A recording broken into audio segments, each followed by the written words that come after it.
So, eto mga kasana all, kamustahin na natin ang ating niluluto ngayon. Ang ating adobong Tagalog.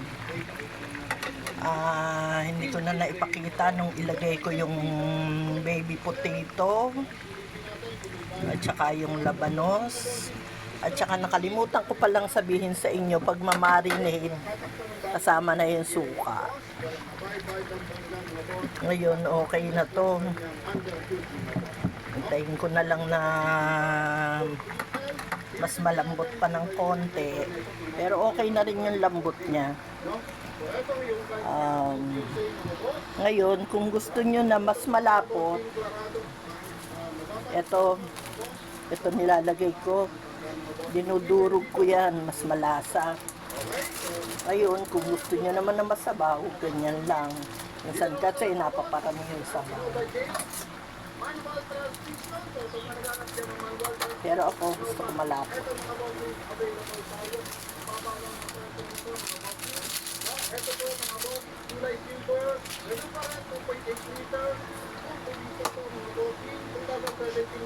Yan, pwede din yung mga toasted na tasty. Yan, mas masarap din yan gawing pampalapot dyan. Tsaka yung ako kasi yung mga tira-tira namin pandesal. Ayan, hindi ko siya tinatapon. Hindi ko rin siya inaalis sa supot. Kahit ilang araw pa yan, hindi yan inaamag. Wala yang amag. Siguro 4 days na to. Hindi yan inaamag. Lalagay ko lang dyan sa tapat ng kalan. Tapos pag nakarami-rami na, medyo marami-rami na akong tira-tira. Dadaanin ko yan sa food processor. Igilingin ko. Madami na akong paggagamitan nun. Pwede ko isama pag nag-pancake ako. Pwede kong isama pag nag-meatballs ako. Tapos, pwedeng pampalapot. Maraming pwedeng paggamitan.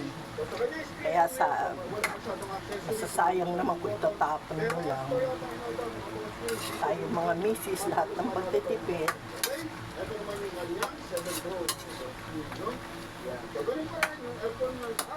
Yan, tikman na natin.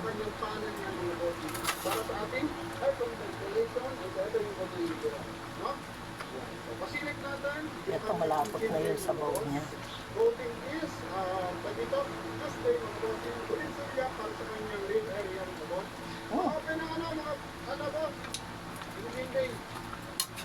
Sarap na siya. Tapos pagkain namin, bumili din ako ng papayang hinog. Ayan, para kung ano man yung mapasobrang kain, ay pang-flush out tayo. Tsaka yung mga tira-tira yung fruits nung bagong taon, hindi naman yung binili para i-display lang tas bulukin. I-consume nyo, sayang naman yung binili natin yun ng pera.